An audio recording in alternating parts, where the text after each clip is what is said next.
नमस्कार दोस्तों, मेरा नाम है महशर आलम और आज तारीख है 7 जनवरी 2026। चलिए जानते हैं आज की ताजा और जरूरी खबरें। लेकिन खबरों की शुरुआत से पहले आपसे एक छोटी सी अपील, अगर आप हमारे इस चैनल पर नए हैं तो चैनल को सब्सक्राइब जरूर करें और फेसबुक पेज को फॉलो करना ना भूलिए। तो आइए शुरू करते हैं आज की ताजा तरीन खबरें। पूर्णिया में होगी इंटरनेशनल स्किल सेंटर की स्थापना। पप्पू यादव ने दिल्ली में केंद्रीय मंत्री से की मुलाकात। कौशल रोजगार का अंतर्राष्ट्रीय केंद्र बनाने की दिशा में बड़ी पहल। अब ब्लॉक पर नहीं जाना पड़ेगा, जमीन विवाद का पंचायत भवन में होगा निपटारा। विजय कुमार सिन्हा का बड़ा बयान। अररिया में शराबबंदी पर उत्पाद विभाग की बड़ी कार्रवाई। 13 आरोपी गिरफ्तार, जारी रहेगा अभियान। बिहार सरकारी विद्यालयों में सर्दी में भी बच्चों को मिलेंगे अंडे, सभी डीपीओ को निर्देश जारी। बिहार शिक्षा विभाग का बड़ा बयान। कटिहार जिले के कुर्सेला कृषि कार्यालय में किसान रजिस्ट्रेशन शिविर का हुआ आयोजन। ई-केवाईसी के लिए किसानों की उमड़ी भीड़। कटिहार जिले के कुर्सेला कृषि कार्यालय में किसान रजिस्ट्रेशन शिविर का हुआ आयोजन। ई-केवाईसी के लिए किसानों की उमड़ी भीड़। पूर्णिया में रास्ते के विवाद में कट्टा दिखाकर धमकाया, सीसीटीवी कैमरे में पूरी वारदात कैद। बदमाशों ने शॉप ओनर को दी जान से मारने की धमकी। बिहार के मधुबनी में कांग्रेस प्रदेश अध्यक्ष के सामने चली लाठियां। हार को लेकर समीक्षा बैठक में भिड़े कार्यकर्ता, पार्टी के झंडे से लगे डंडे से भी पीटा।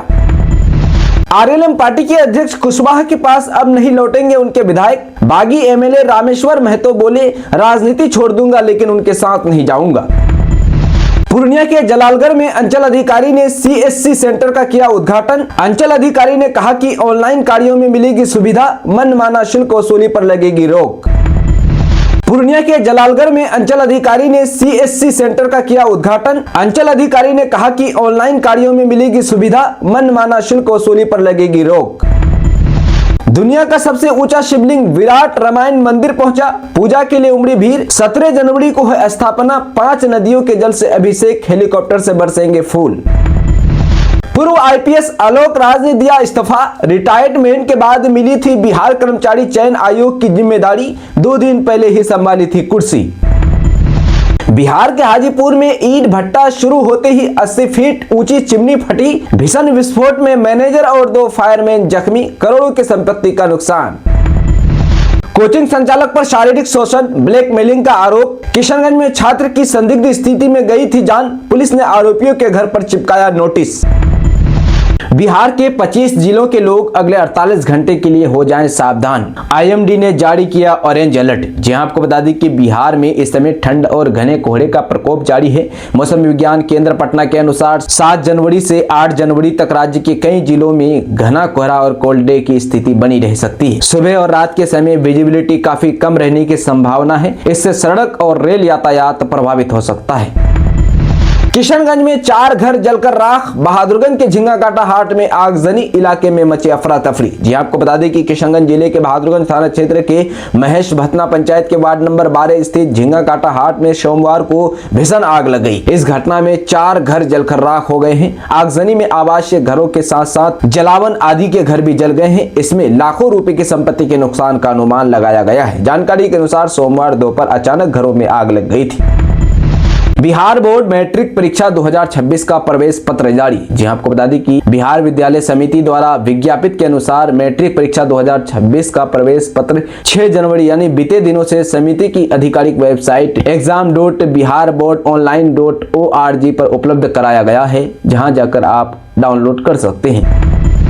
एआईएमआईएम ने पुलिस कार्रवाई पर जताया आभार। प्रवक्ता आदिल हसन ने की पीड़ित के लिए सुरक्षा और मुआवजे की मांग। जी आपको बता दें कि बिहार के मधुबनी जिले में एक मुस्लिम युवक को बांग्लादेशी बताकर भीड़ द्वारा पीटने और लिंचिंग की कोशिश के मामले में पुलिस की त्वरित कार्रवाई पर एआईएमआईएम ने आभार व्यक्त किया है। एआईएमआईएम पार्टी के राष्ट्रीय प्रवक्ता आदिल हसन ने कटिहार में प्रतिक्रिया देते हुए पुलिस प्रशासन को धन्यवाद दिया और पीड़ित के लिए अतिरिक्त मदद की मांग की। आदिल हसन ने मधुबनी की घटना को गंभीर बताया, जहां एक निर्दोष व्यक्ति को उसकी पहचान के आधार पर निशाना बनाया गया था। उन्होंने पुलिस की त्वरित कार्रवाई को सराहनीय बताते हुए कहा कि इससे कानून व्यवस्था में लोगों का भरोसा बढ़ा है। बिहार में पीएम किसान सहित योजनाओं का लाभ लेने के लिए पंजीकरण जरूरी। जी हां, आपको बता दें कि किसानों को डिजिटल पहचान से जोड़ने और सरकारी योजनाओं का सीधा व पारदर्शी लाभ दिलाने के उद्देश्य से सोमवार को जिला समाहरणालय परिसर में यानी कटिहार में फार्मर रजिस्ट्री जागरूकता रथ को रवाना किया गया। जिला अधिकारी आशुतोष द्विवेदी एवं जिला कृषि पदाधिकारी मिथिलेश कुमार ने संयुक्त रूप से हरी झंडी दिखाकर जागरूकता रथ को रवाना किया। बिहार के भोजपुरी पावर स्टार पवन सिंह सोमवार को 40 साल के हो गए। रविवार की रात लखनऊ में पवन सिंह ने बर्थडे पार्टी की थी। इस पार्टी में जमकर बवाल हुआ। पवन सिंह के स्टेज पर पहुंचने से पहले ही फैंस बेकाबू हो गए। एक युवक ने स्टेज पर चढ़ गया, जिसके बाद पवन सिंह की सुरक्षा में तैनात सुरक्षा कर्मियों ने युवक को स्टेज से नीचे धकेल दिया, जिसके बाद हाथापाई हो गई। वहां मौजूद लोगों ने किसी तरह मामला शांत कराया। हंगामे के थोड़ी देर बाद पवन सिंह पहुंचे। पवन सिंह के पहुंचने के बाद फिर केक काटा गया। किशनगंज में कोचिंग टीचर पर दुष्कर्म का आरोप। 11 साल की छात्रा से दुष्कर्म, शादी करने के बाद कहीं वीडियो बनाकर ब्लैकमेल किया। जी हां, आपको बता दें कि किशनगंज के ठाकुरगंज प्रखंड के पाठामारी थाना क्षेत्र में एक निजी कोचिंग शिक्षक पर 11 वर्षीय नाबालिग छात्रा से दुष्कर्म का गंभीर आरोप लगा है। पीड़िता के अनुसार आरोपी शिक्षक राकिब उसे अपने घर में कोचिंग पर आता था। यह घटना 15 नवंबर 2025 की बताई जा रही है। पीड़िता ने अपने आवेदन में बताया कि उस दिन वह अपनी सहेलियों के साथ कोचिंग से घर लौट रही थी, तभी आरोपी राकिब ने उसे रोक लिया। सहेलियों के चले जाने के बाद आरोपी ने कथित तौर पर उसका सलवार सूट फाड़कर उसके साथ जबरदस्ती दुष्कर्म किया। पूर्णिया के जलालगढ़ पंचायत समिति बैठक में हंगामा, मीटिंग हुई स्थगित। 27% कमीशन के आरोप पर बवाल, विधायक ने शांत कराया मामला। जी हां, आपको बता दें कि पूर्णिया के जलालगढ़ में पंचायत समिति की बैठक में जमकर हंगामा हुआ, जिसके बाद बैठक स्थगित कर दी गई। बैठक में 27% कमीशन लेने के आरोपों को लेकर सदस्यों के बीच तीखी बहस हुई। हंगामे के दौरान सदस्यों ने आरोप लगाया कि उनके पंचायत समिति क्षेत्रों में कोई काम नहीं हुआ है और जो भी कार्य हुए हैं वे प्रखंड प्रमुख द्वारा स्वयं करवाए गए हैं। बिहार के मुख्यमंत्री नीतीश कुमार फिर निकलेंगे बिहार दौरे पर। प्रगति यात्रा के फैसले का होगा हिसाब किताब।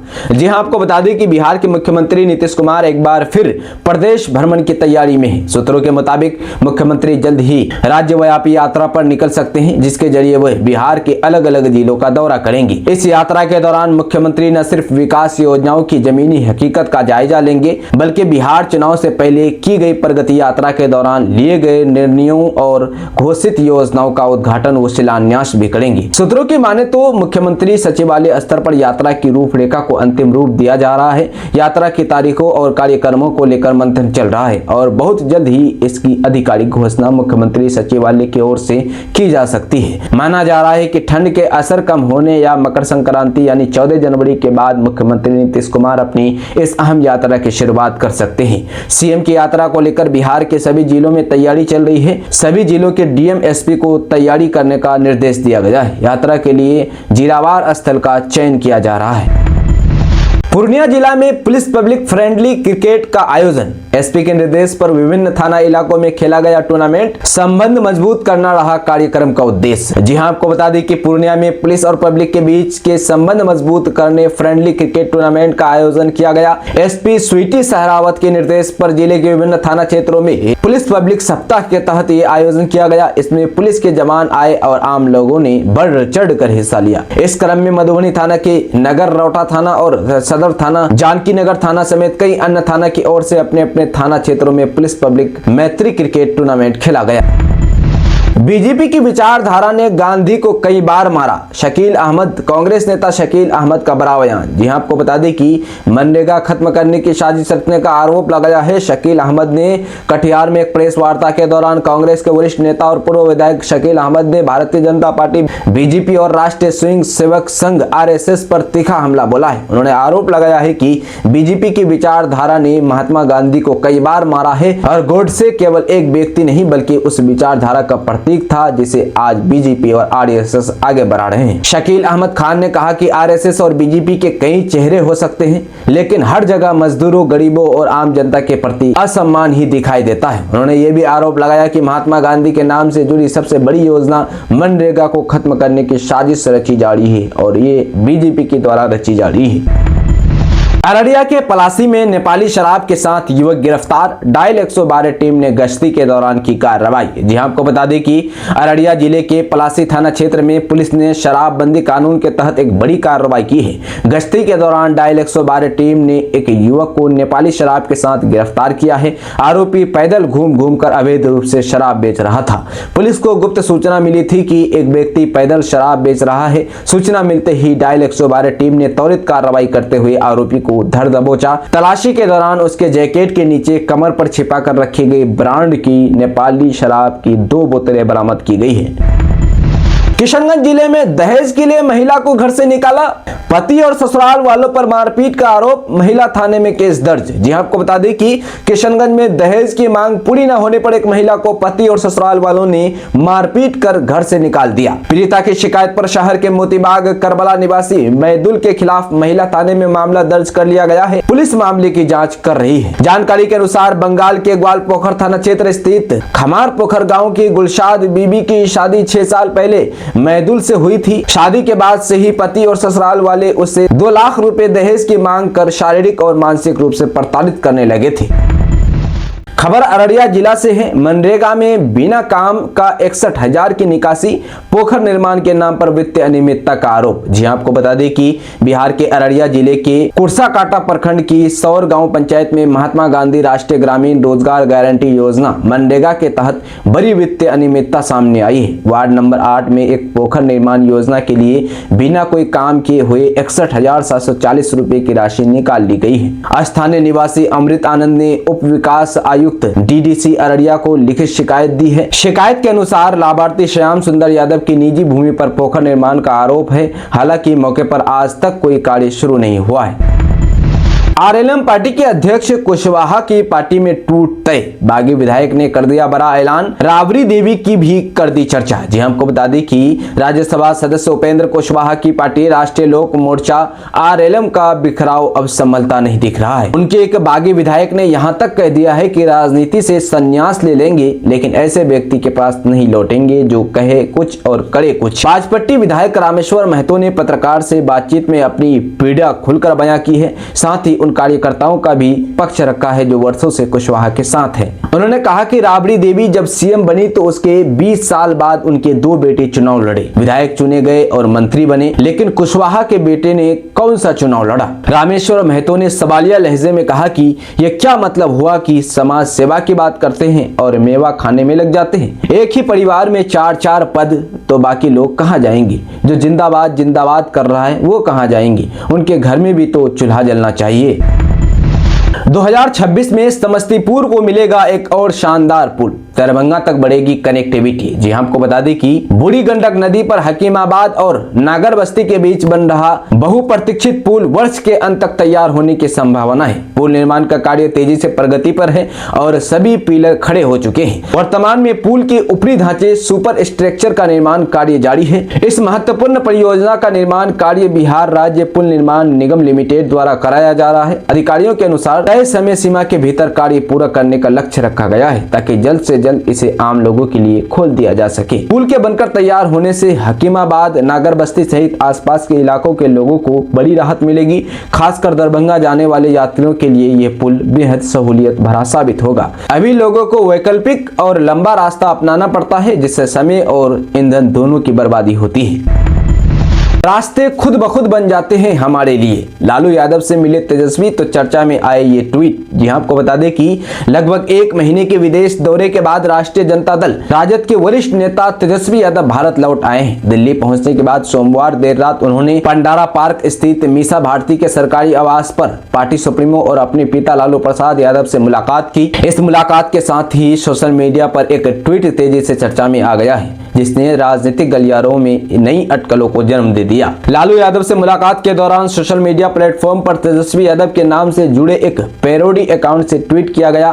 तेजस्वी यादव की पैरोडी अकाउंट से लिखा गया कि रास्ते खुद ब खुद बन जाते हैं हमारे लिए, क्योंकि हम कदमों के नीचे जमीन नहीं आसमान रखते हैं। ट्वीट में आगे लिखा गया है कि घायल शेर की सांसें उसकी दहाड़ से भी खतरनाक होती है। नेपाल में मस्जिद में तोड़फोड़ के बाद भड़की हिंसा, भारत ने सील किया बॉर्डर। जी आपको बता दें कि भारत से सटे नेपाल के कुछ हिस्सों में सांप्रदायिक तनाव भड़क गया है, जिससे अलर्ट जारी किया गया है। नेपाल में भड़की हिंसा के चलते भारत ने नेपाल से सटी सीमा सील कर दी है। नेपाल ने बिहार में रक्सौल जिले के पास वीरगंज में कर्फ्यू लगा दिया। ये प्रदर्शन जल्द ही हिंसा में बदल गए, जिसके बाद परसा जिला प्रशासन ने बिहार के रक्सौल जिले के पास वीरगंज शहर में कर्फ्यू लगा दिया। बिगड़ती सुरक्षा स्थिति के बीच भारत ने अपनी सीमाओं को पूरी तरह से सील कर दिया है और इमरजेंसी सेवाओं को छोड़कर सभी सीमा पार आवाजाही पर रोक लगा दी है। पूर्णिया में 10,000 का इनामी बदमाश गिरफ्तार। लंबे समय से पुलिस को चकमा दे रहा था। कई थानों में आपराधिक मामले हैं दर्ज। जी आपको बता दें कि पूर्णिया शहर के हाट थाना पुलिस और एसटीएफ पूर्णिया की संयुक्त टीम ने कार्रवाई करते हुए 10,000 के इनामी बदमाश रवि ठाकुर को धर दबोचा है। रवि लंबे समय से पुलिस को चकमा दे रहा था। पुलिस ने उसे जनता चौक के पास से धर दबोचा। गिरफ्तारी के बाद इनामी बदमाश को जेल भेज दिया गया है। पकड़े गए बदमाश की पहचान 28 वर्षीय रवि ठाकुर के रूप में हुई है, जो सदर थाना क्षेत्र के जनता चौक वार्ड संख्या 31 का रहने वाला है। पुलिस ने जनता चौक के पास से शातिर को दबोचा।